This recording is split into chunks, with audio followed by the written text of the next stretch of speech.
she produces, she produces Yo Stay Hungry, a live culinary competition that bridges hip hop with food and beverage.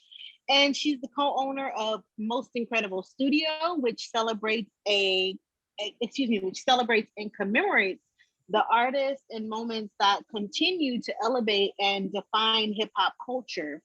Through Lego, Syreeta holds a bachelor's Syreeta holds a bachelor's degree in urban youth culture from Hunter College and a master's degree in moving image archiving and preservation from New York University.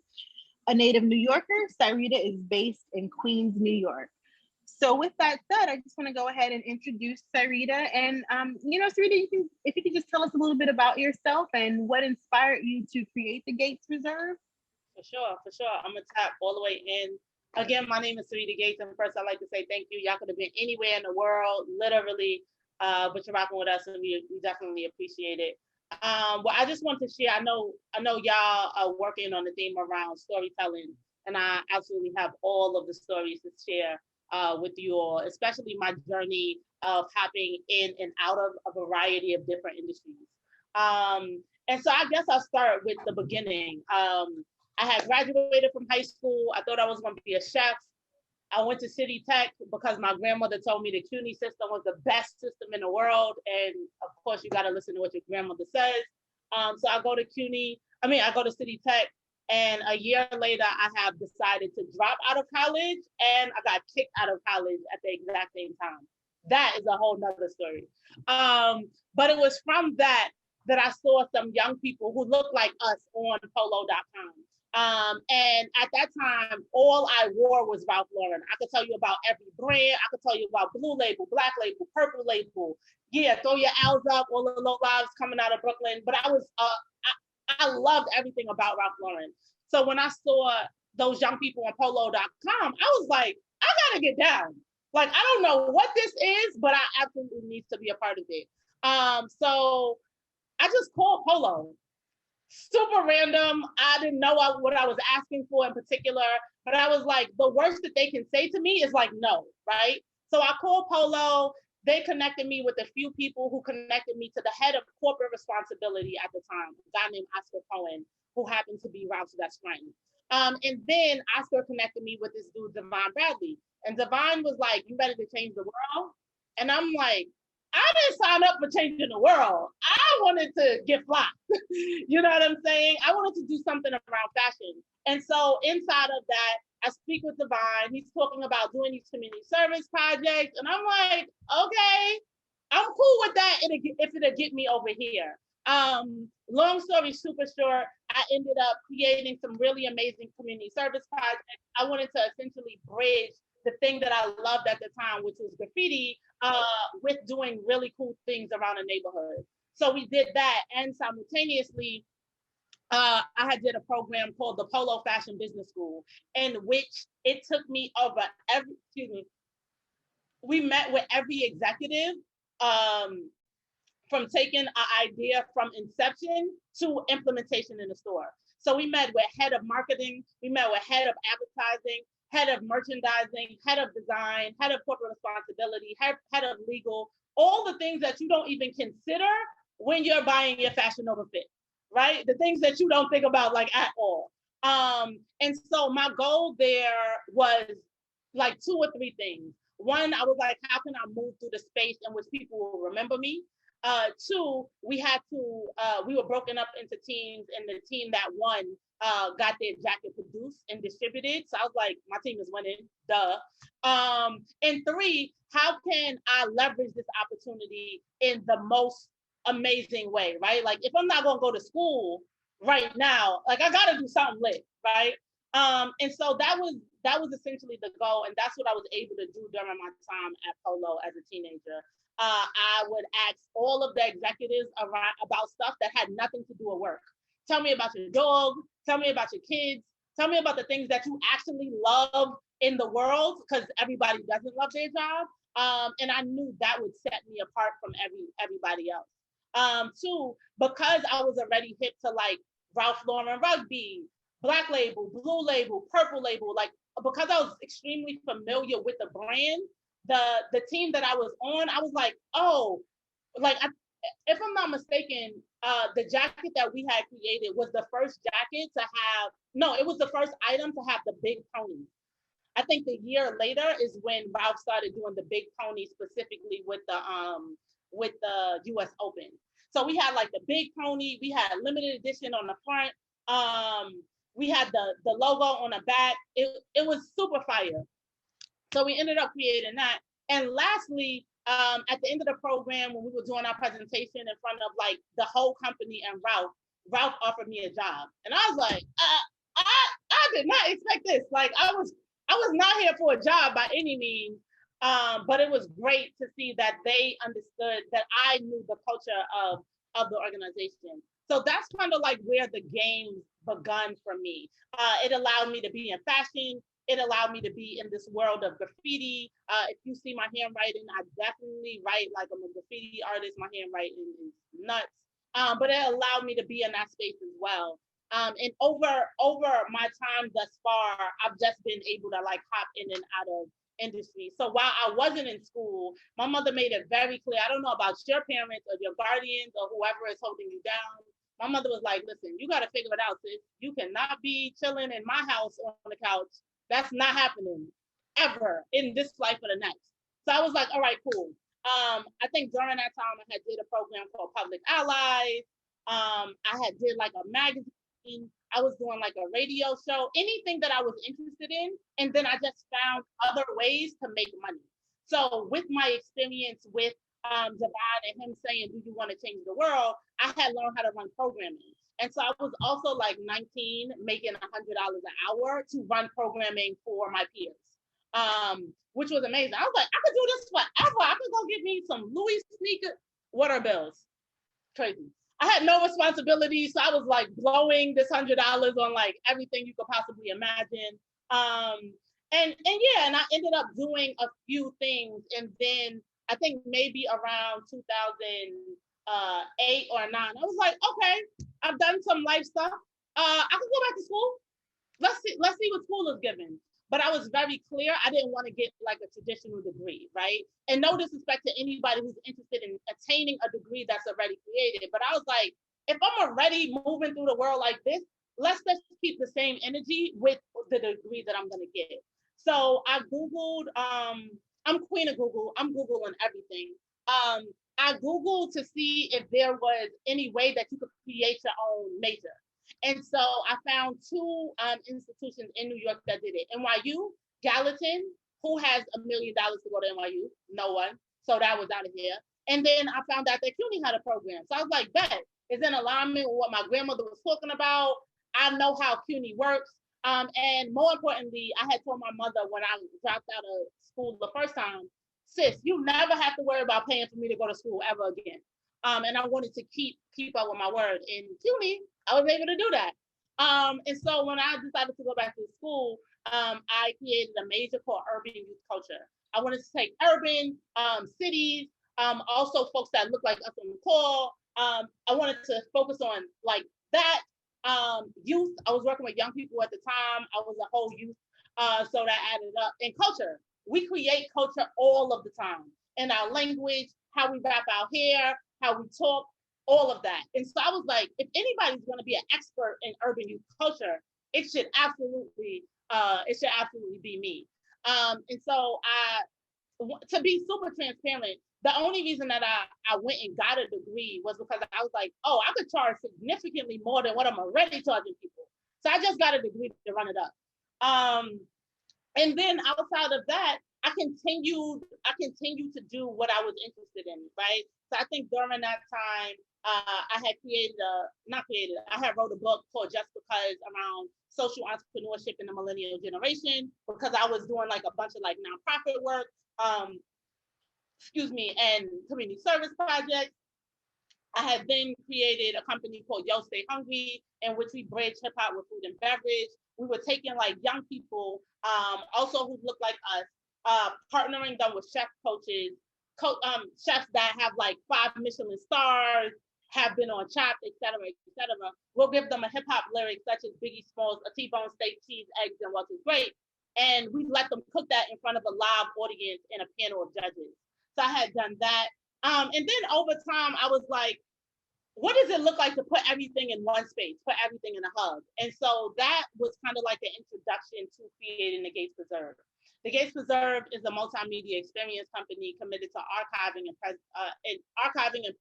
and preserving hip hop in such a way that it lasts forever. And so my journey to get to that was actually through journalism. I was writing for online hip hop publication during the time when I was not in school. And I realized after the guy had made me editor in chief, I'm also queen of saying yes to things that I have no clue what to do. Because I'm like, either I'm gonna figure it out or I'm not. Like one of those two things are gonna happen. So I had said yes to that, but I realized I didn't know any hip hop journalists. And so in order for me to be efficient and the most lit at what it is that I do, I had to research and study what was happening prior to. So my mentor at the time gave me maybe 5 names. She was like, if you're talking about hip hop journalism and or some brilliant writers, you have to talk about Joan Morgan, who coined the term hip hop feminism. You have to talk about Greg Tate. You have to talk about Dream Hampton. You have to talk about Kira Mayo, who founded Honey Magazine. You have to talk about Danielle Smith, who was the first, I believe, first woman editor at Vibe Magazine. And so I had all of these tools, and then the first thing I do is go back to Google, because now I need to know everything about these people, right? And so what I realized was I had 2 problems that Google couldn't help me solve, which that's how you know it's a problem. The first problem was I couldn't significantly find any information about the journalists themselves online. I'm not a like 1, 2, 3 page pager on Google. I'm page 95 on Google. Like I want to know all the things, everything. I want to know your favorite color, if you have a dog, if you rock with pets, if your mom's name is Brenda. Like I want to know all the things. Google couldn't provide me with that. The second thing was I couldn't find their work online. A lot of these writers were writing in the 80s. A lot of them were writing in the 90s and the 2000s. And this is pre-internet. This is me having to write a hashtag in Instagram and it populating my feed with the things that I was interested in. So based on those 2 problems, I was like, all right, cool. Who tells the story of the journalist when they're the ones telling everybody else's story? And I was in undergrad class and Greg Tate came to my class and Greg Tate was like, you. I was like, thank you, man. I don't know, putting mad pressure on my shoulders, but cool. I'm with it. I had already started thinking about what it might be like to do a documentary, and I had already been doing the work. So when he said you, I was like, okay, I believe I got the ball to make this happen. So it was that time that a few different things happened that led me to archiving and preservation. And then I want to open it up and just chop it up with y'all. So one, I had emailed, this is before Ava DuVernay was the Ava DuVernay that you all like know and love, right? So I had emailed Ava, again, queen of reaching out to people, I don't know, YOLO, right? She's either going to answer me back or she's not. So I had emailed Ava DuVernay, gave her like the whole script. Here's what I'm working on. I would love for you to direct it. The audacity of me. Like, Ava, nah, just direct my joint. No response. I get a phone call and I asked somebody if I should pick up. I'm like, it's an LA number. I don't even know who this is. Y'all, Ava DuVernay is on my phone. My phone number was not in the email. Nowhere. I looked back at it at least 4 or 5 times because I'm like, I gotta be bugging. Like, how did this woman get my number? Ava DuVernay calls me. She's like, yo, tell me about the film. And I'm like, this is like Oprah calling my phone. Like, what? No. But also, like, what does it look like to stay ready so you don't have to get ready? I had been talking about this doc so many times, like so often. I had my one-line spiel. So I told her about what the doc was about. She was like, great. Unfortunately, like, I love what you're doing. I had heard about you. What, ma'am? You heard about me? I had heard about the work you're doing. Unfortunately, I can't direct it because I'm shooting this little film called Selma. Okay, strong flex. But I think you should holler at Dream Hampton. I was like, all right, cool. So I have to walk around the block because I'm like, Ava DuVernay just called my phone. Like, I screenshotted it. This can't be real. Like, it's crazy. So then I reached out to Dream. And I just got hit to Dream. Dream is one of my, I think Dream is for hip hop journalism and or for writing what Toni Morrison is to the English language. Like, strong period. So I got connected to Dream. Dream is like, I follow you on Twitter, sis. Absolutely, I know this. And so fast forward, so I'm working on this doc, and I start interviewing writers. The first writers I'm interviewing is like Greg Tate. Also keeping up with my relationships that I've had thus far, right? Checking in with folks. Hey, hope all is well. Nope, I don't need anything. Just want to make sure you and the family is good. The dog that I had talked about at Polo. Hey, how's your pets doing? Et cetera, et cetera. So we interviewed Greg Tate. We interviewed Nelson George. We interviewed Babito Garcia and maybe 4 or 5 other people during that time. So what was happening, because now I had collected all of their work, right? Like I have every issue of the Source magazine. I have every issue of Vibe, every issue of Honey, every issue of Ego Trip, et cetera, et cetera. What was happening, they were like, oh, can you digitize that and send it to me? I noticed that they didn't have their own work. So that's one thing. Later, many years later, definitely into the 2000s, maybe 2015 to 16, I'm at a wedding. Dream Hampton is at the wedding. At this point, me and Dream have a rapport. Hey, Dream, just checking in. Woo, woo. So we're at the wedding. She introduced me to this famous designer named Melody Ashani, who is brilliant, super dope. And she's like, oh yeah, Syreeta's the hip hop archivist. Now I gotta Google archivist because I don't know what this means. I don't know what this means. Like where I'm from, there are no archivists. Doctors, lawyers, people in transit, correction officers, absolutely. Archivists, not so much. So I was like, yeah, gassed it. Yeah, hey, Melody, pleasure, familiar with your work. But now I gotta go back and Google what an archivist is. That's the first thing that happened. The second thing that happened is Beyonce drops Lemonade.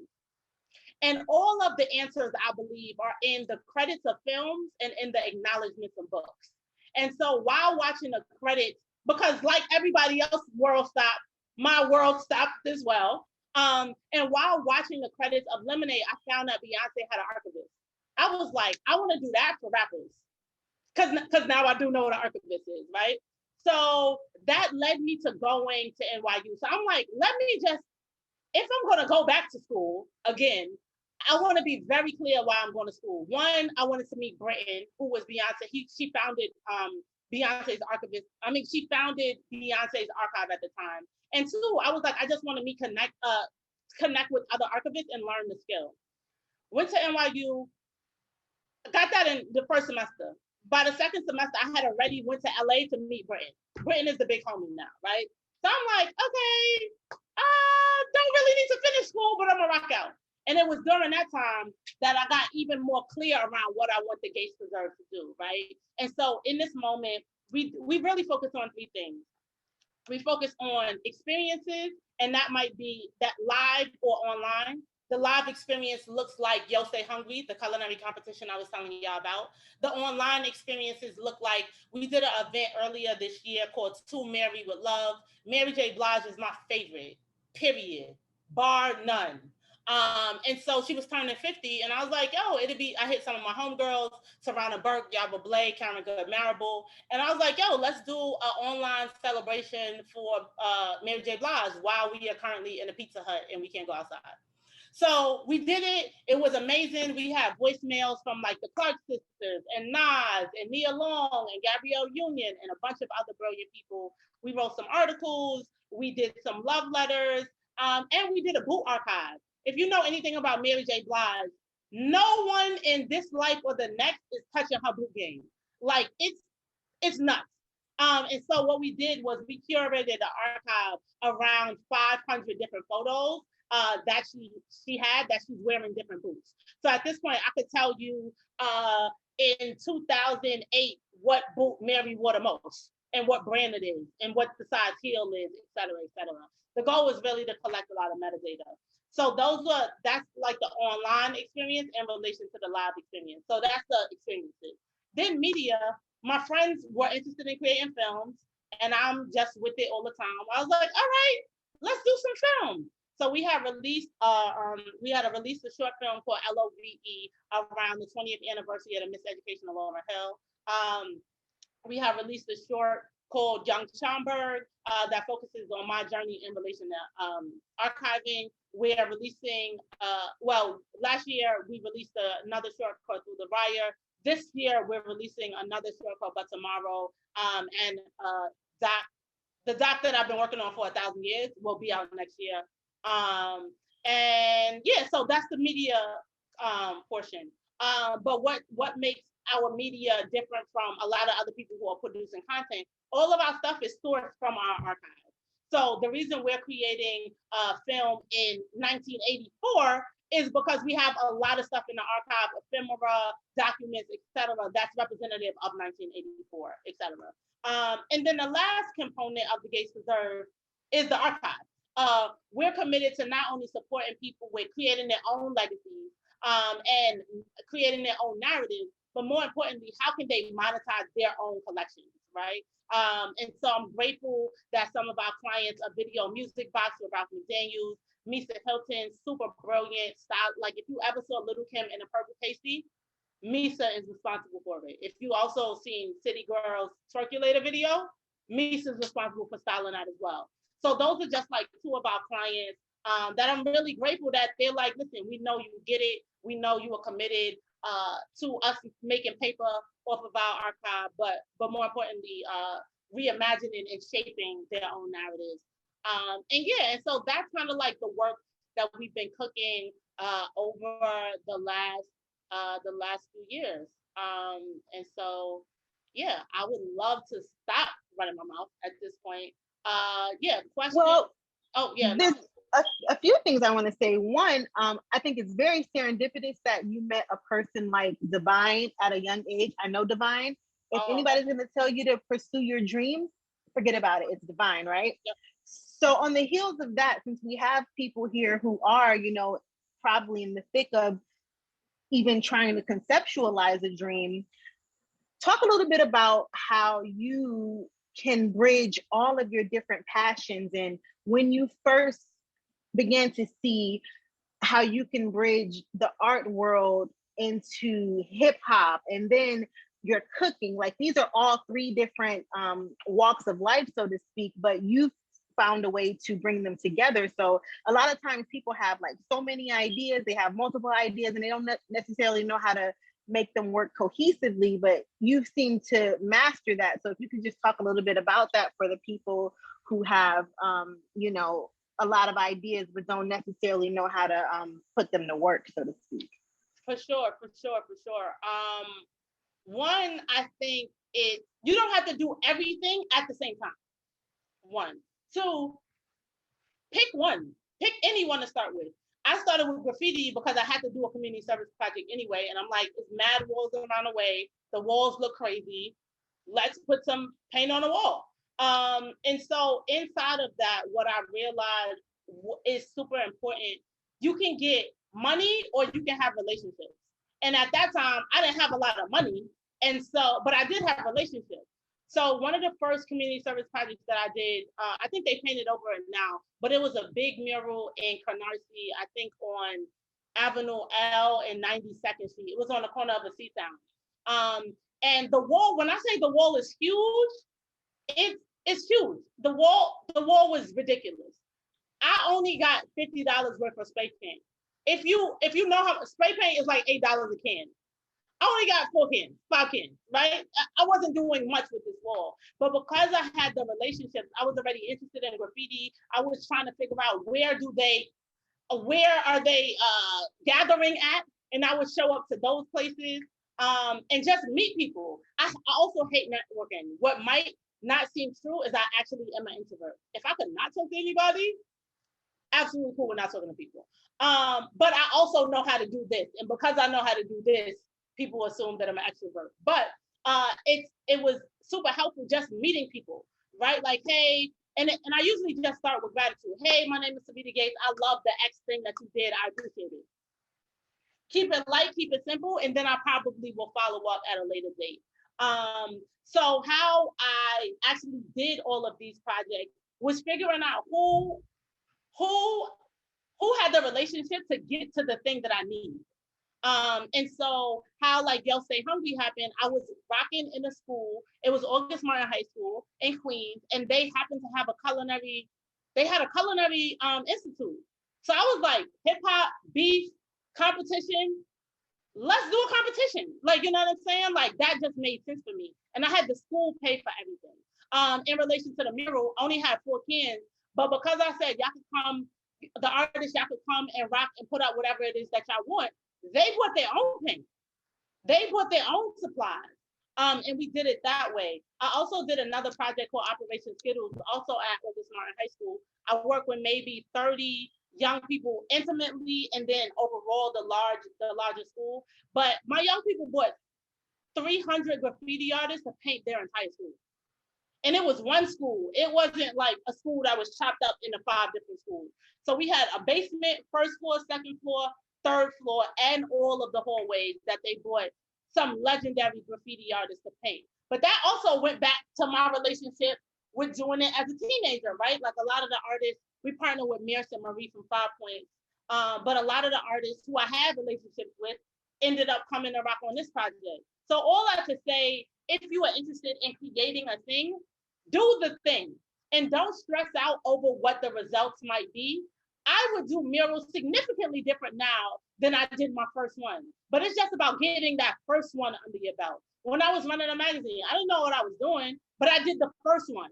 I wrote a book. I didn't know what I was doing. I wrote the first book. Like, you know what I'm saying? And then you just learn along the way. So me personally, I'm like, I like to do things 3 or 4 times so I can really get my handle around the thing. I can do Yo Stay Hungry competitions in my sleep. I can literally have 48 hours and make it happen. Because I'm like, oh, I know all of the elements. I need chefs. I need young people. I need a space that has an open floor plan, kitchen. We need to invite people. We need judges. Like, I can do it in my head at this point. And so, yeah, I would say also talk about the thing that you want to do. Because I took mad trash. I took so much trash. Let me tell you the reason I took trash. I took trash because people are going to hold me accountable for what I say. Simple. So if I'm like, oh, I'm going to design a jacket with Ralph Lauren, please believe people are going to be like, so Syreeta, what's up with that jacket with Ralph Lauren you was talking about? And then I have to produce. So essentially, I just took trash because it holds me accountable. That might not be your style, but definitely get people to hold you accountable anyway. Tell your significant others, tell your parents, tell your guardians, tell your best friend, tell somebody that you are on the journey to do a thing. And it might be like, I want to make $1,000 by the end of the summer. I want to get this internship here. I want to reach out to this person for a job. I want to do whatever it is. Make sure you tell people so that they can hold you accountable. So I think just in regards to like how to make your dreams happen, those are some like fundamentals. Tell people so you can get the accountability. Don't worry about the money. Worry about who you know that has access to the thing that you need. Whether it's space, y'all are at school. Brooklyn College, what's up? You know, whether it's space, whether it's people, whether it's silverware, and like we used all of the school's silverware for the first Yo Stay Hungry. I was like, yep, I'll take that. I'll take that. All your mixing bowls, I need that. And so yeah, those are a few major keys around how to make something happen. So on theme with this program, we've been asking the students what's one thing that they're proud of during this time of quarantine, and one thing that they just kind of needed to let go and say, maybe I missed the mark or whatever the case may be. But what is one thing that, especially being in the creative field, it looked a lot different during quarantine. I mean, we saw like quarantine radio. We saw a lot of amazing things come out of the quarantine. So what's something that you're proud of that you've accomplished in the past year, and something that you said, you know what, I'm just going to let that go and see where the cards may fall or whatever the case may be? It's so random. So I was just on season 2 of Lego Masters, the most random thing of all time. The reason I said, so me and my boy Randall have a company called Most Incredible Studios, and what we do is we build hip hop inspired Lego sculptures. I would have never thought I would be on TV rocking with Lego. Like, it's literally the randomest thing I've ever done in my life. But the reason I said yes was 3 things. One, I was like, it's important for me for young Black and brown girl, like all of us that are on this call, to be represented in that space, because they might not know that it's possible. So that was a goal. Two, I wanted to put Most Incredible on a map. And three, I was like, if y'all gonna get me on Lego Masters, I'm gonna give y'all entertainment. I'm here for the jokey jokes. I'm here for the fashion. I'm here for all of that inside of Lego Masters. And so I really said yes to, in addition to those three things, to also support my homeboy with a dream, right? Like, he's been playing with Lego since he was like 4 years old. I was an adult playing with Lego. Like, I would go get a Lego set at Barnes and Nobles, a glass of wine. That's a Friday night. Like, it was relaxing for me. You know what I'm saying? But because he was real passionate about it and they needed us as a team, I was like, similar to how I move with everything else, I don't have nothing to lose. Like, they're gonna say yes or they're gonna say no. The worst thing that's gonna happen is I'm gonna be on TV. That's the worst thing that's gonna happen. So that's one thing that I think came out of quarantine that I'm really, really, really excited about.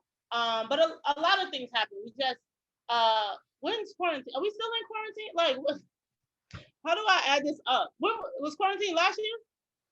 The past year. The past year? And we're slowly easing out of it. Yeah, but essentially I just been saying yes. And not in a way that is disruptive to my health, because people are also doing the most. I'm not a fan. I actually am a fan of doing the most, but I don't recommend doing the most. Take naps. I'm a firm believer of like the nap ministry, which is a real thing.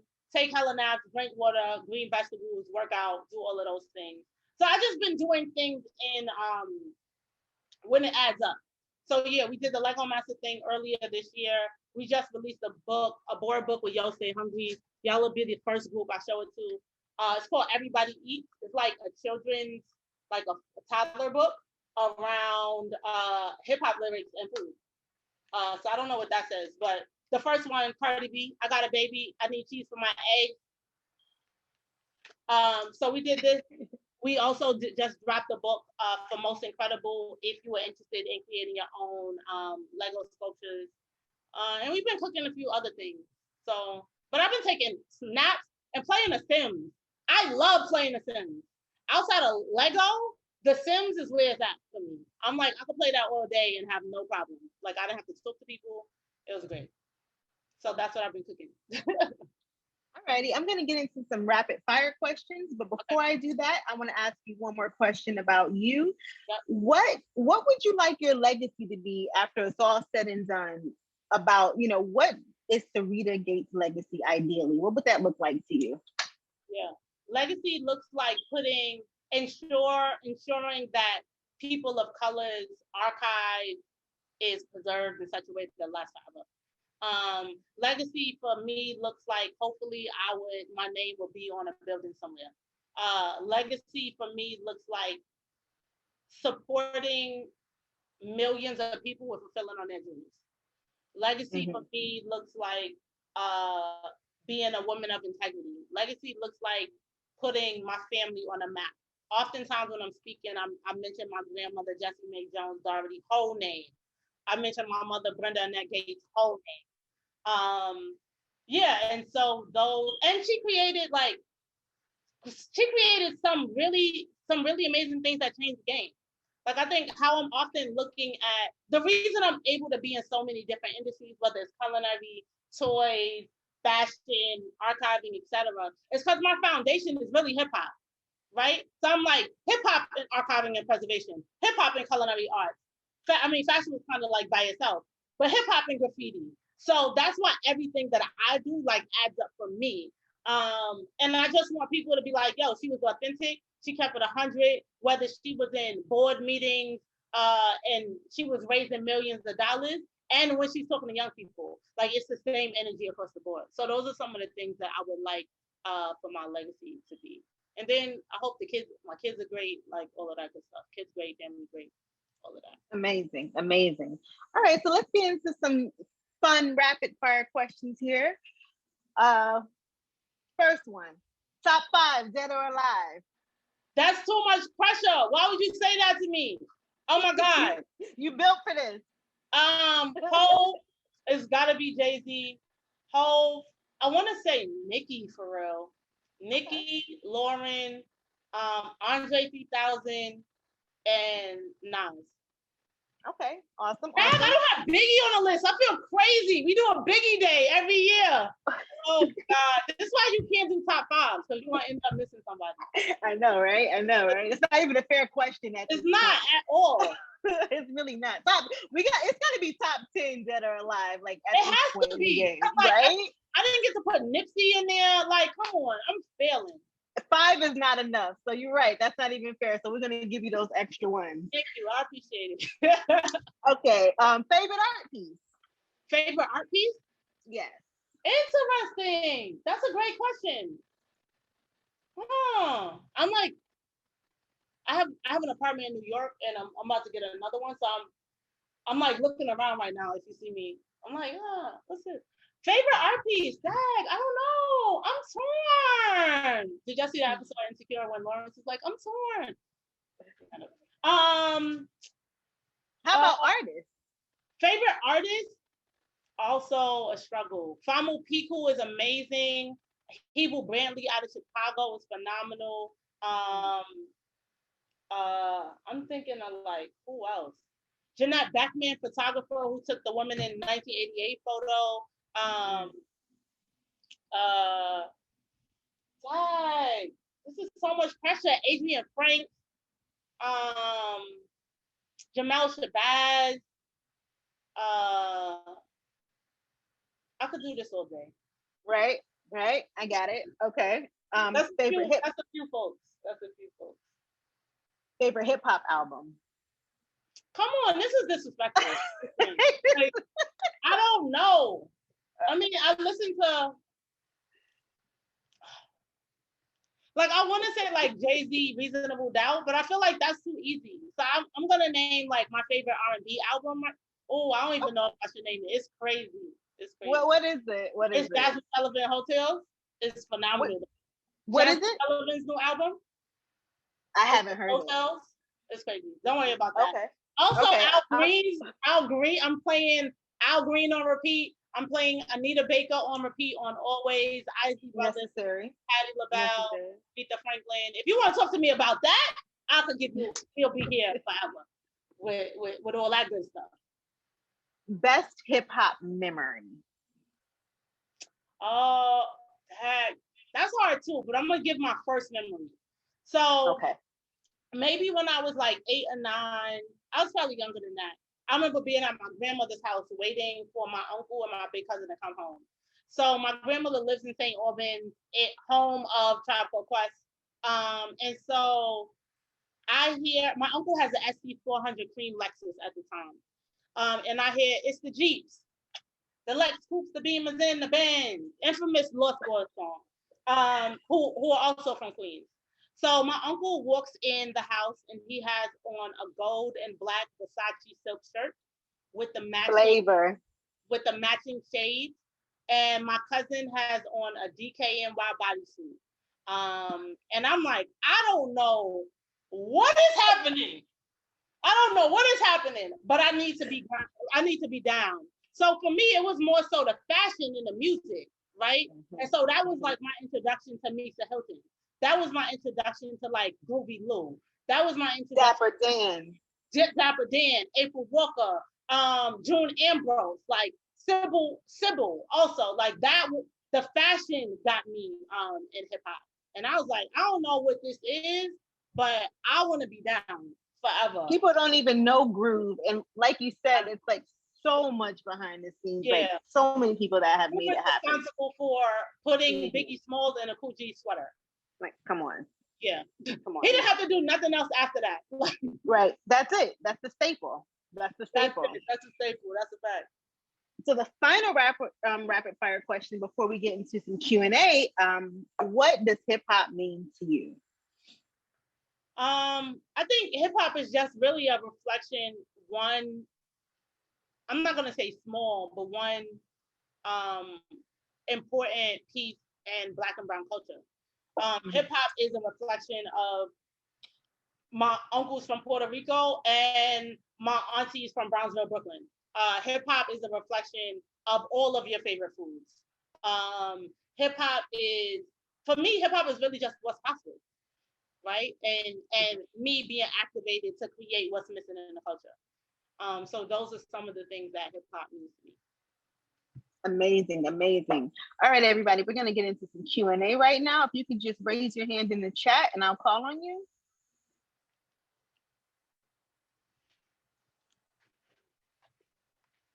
And also, this is the best time to ask me any and all the questions. I love doing stuff like that. So if you're like, yo, I need to connect with, I mean, I don't want to say a celebrity because I'm not really interested in them. But if you tell me the reason you want to connect with a celebrity, I got the keys for you. Or like anything else. I've done like a bunch of stuff. So yeah, let's get it. And you know what? I'm not seeing any hands raised. So if you guys just want to speak out, definitely use this opportunity to, ask questions for someone who has put herself out there. She comes from a place of yes. And, okay, so we got 2 hands raised. Let's go with Amber first. Hey, Amber.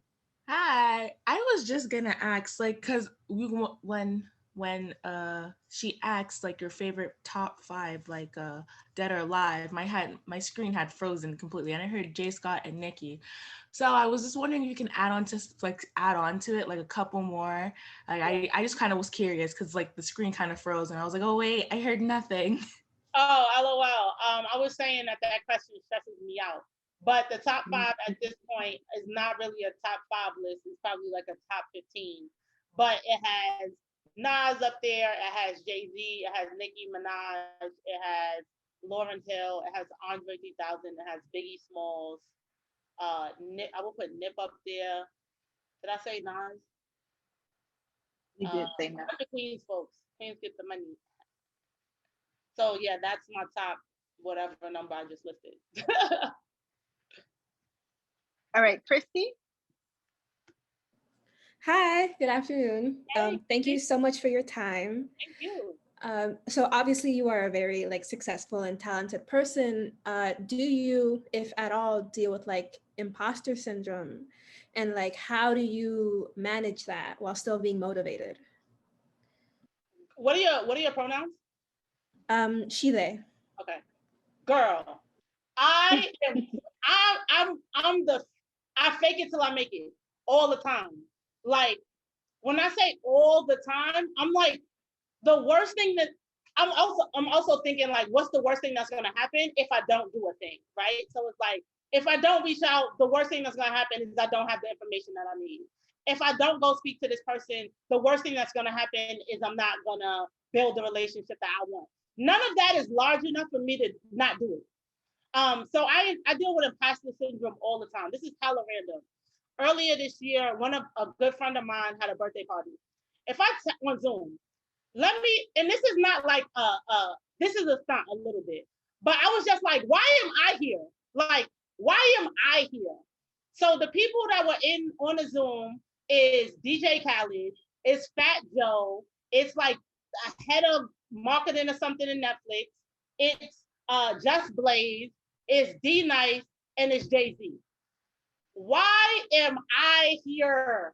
I'm so confused. Like, how did I make the cut to get on this birthday party list? But I just showed up and I was like, the worst thing that happened is I got a screenshot of all these people and me on the Zoom. So how I deal with imposter syndrome is by showing up. I'm like, nothing I do is life or death. And I've rocked with young people who've been in crazy situations. And it's not life or death, right? So I think inside of that, I'm like, if I just have the same energy, I'm gonna be my authentic self. I'm gonna give everybody the same energy. And if I don't know how to do it, I'm gonna ask. I'm also clear around what my strengths are and what my weaknesses are. And if you could ask anybody from my team, they'll probably say Syreeta's greatest strength is moving out the way. I'm like, if you are great at a thing, no go. You do it. I don't need to, I'm mad mediocre at a bunch of things. Hella mediocre. But I'm like, if I have somebody on my team who is brilliant in figuring out data, they need to be doing it, not me. I just want to do this. I want to run my mouth and move out the way. So those are some ways that I've dealt with imposter syndrome. And I think also just being grateful all the time. I think one thing that doesn't have me getting a big head is every opportunity. When I say every opportunity, I can tell you when people responded to my email. Like I can tell you when people started following me on like Instagram. I'm grateful for everything, everything. And I think inside of that, it helps deal with the imposter syndrome because I'm also clear, right? Like oftentimes I'll say, especially when speaking in front of like a crowd with thousands of people, I'm like, all right, y'all, after I do my initial thank you, I'm mad scared. Just so y'all know, just want to get that out the way. Now I can continue and do what I was saying. You know what I'm saying? Because also people relate to like feelings. And so don't assume that you are the only one who feels a certain way. And so when I say, hey, just letting y'all know I'm mad nervous, mad scared, it not only does it take a little bit of the stress off of me, but it might have inspired somebody in like the audience to say something, right? Who might not have said anything, but they were feeling the same thing that I was feeling. So yeah, girl, I'm faking it. Anybody else raise a hand or just call it out? Oh, I got a Nikki versus Cardi question. Amber, how do you feel about them as artists, or how do you feel about people comparing them? It's always weird to compare artists, right? Like Biggie versus Pop. They didn't live the same life. They didn't have this.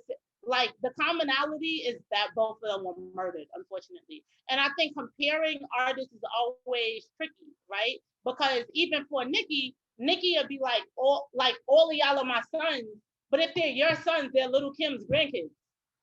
You know what I'm saying?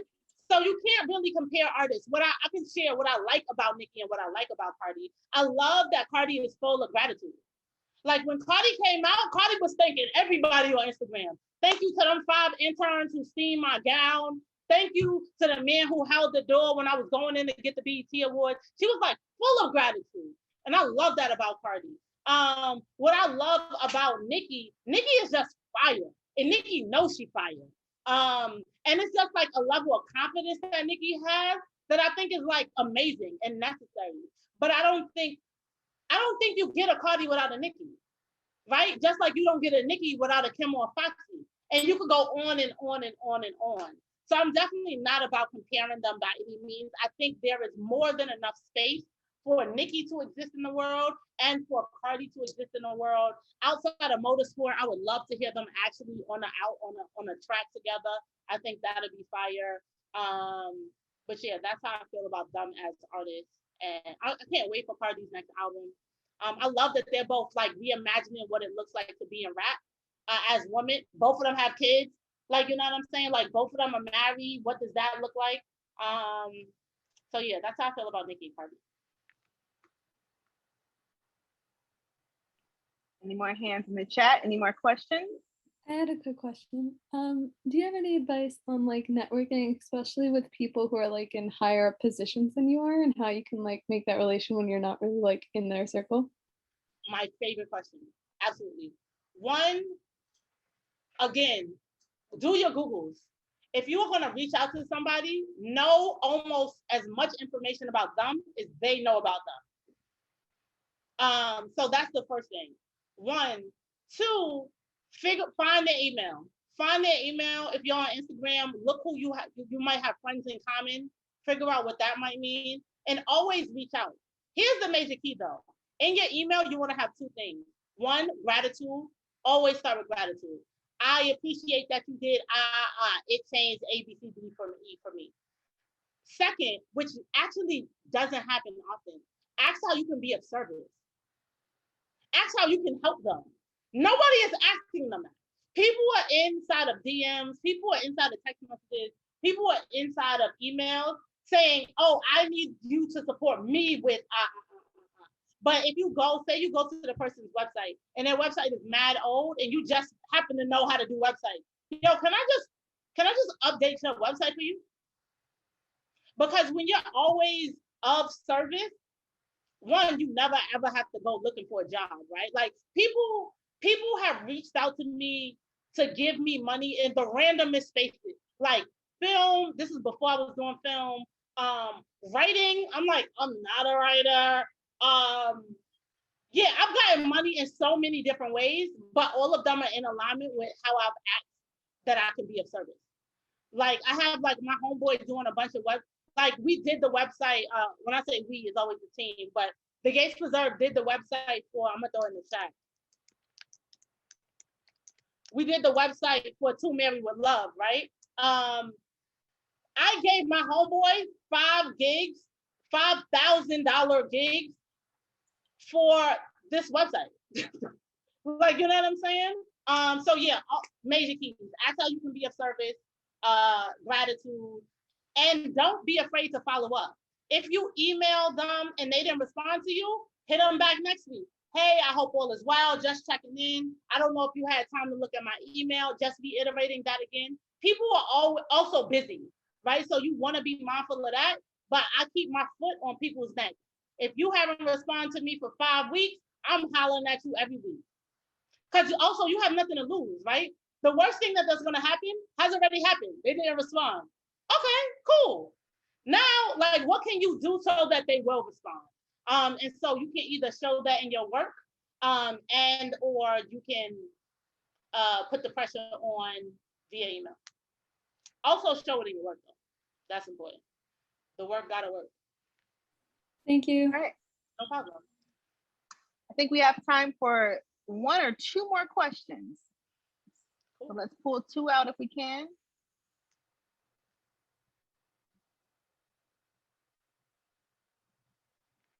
Or Syreeta, you know, if you wanna end with some final words, that would be amazing also, because we can always use words of encouragement, inspiration, or, you know, any advice for, I think we have a lot of creatives in this group. Anybody interested in, you know, pursuing the art world, any advice, or just pursuing the dream in general?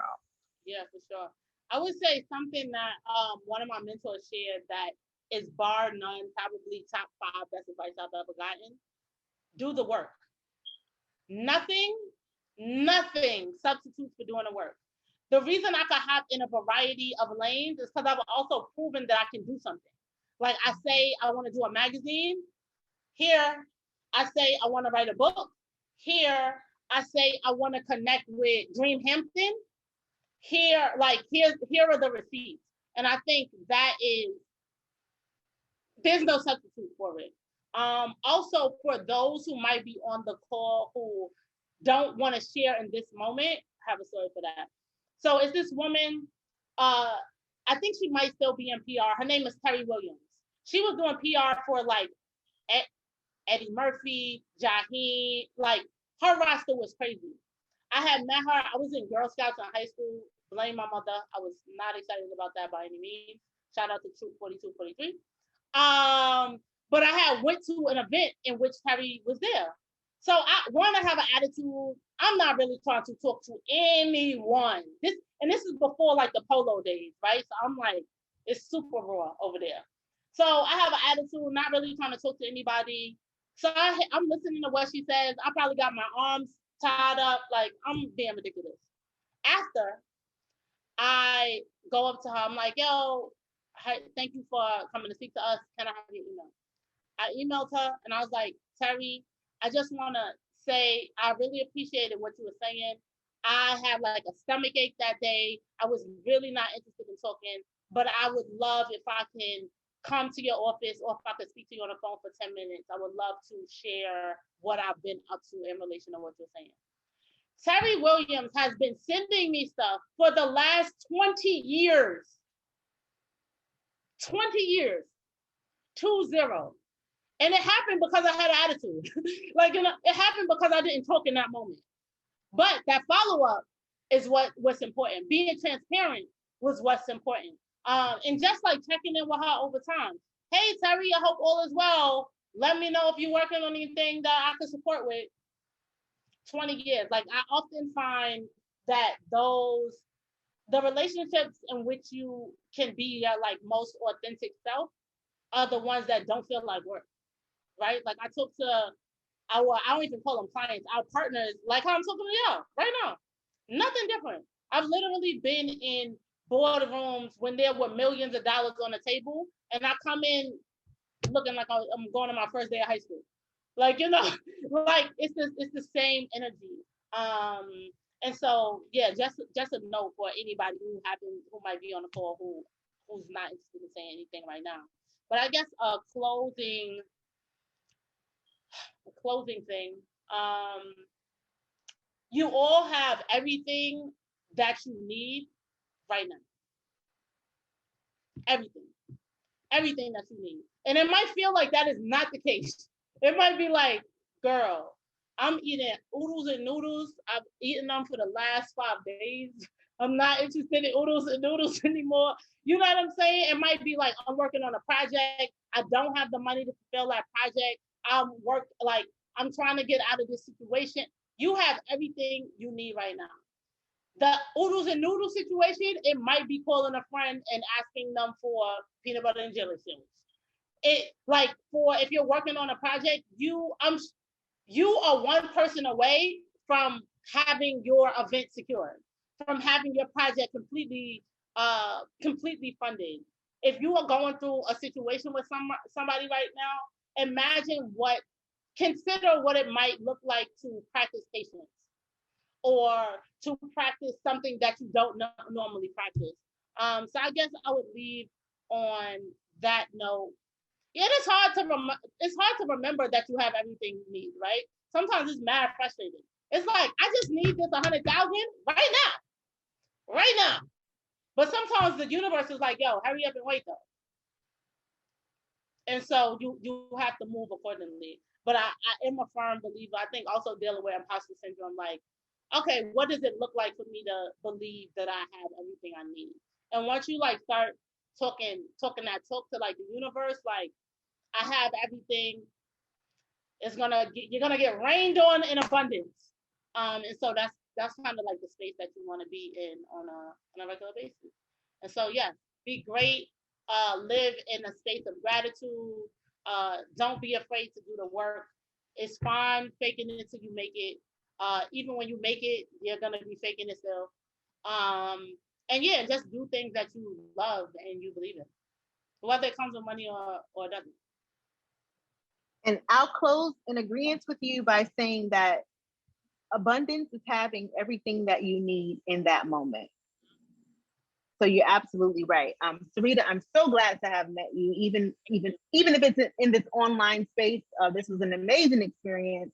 Yeah. We're so appreciative of you and your time. Hopefully we can work together again soon. I want to thank everybody who joined us today, and just go out and be great. I feel inspired. I hope everybody else feels inspired too. Thank you. Oh, and also before we hang up, I'm dropping my email in the chat if y'all need any support or anything. Amazing. So thank y'all. Appreciate the time. Love is love. Y'all be cool.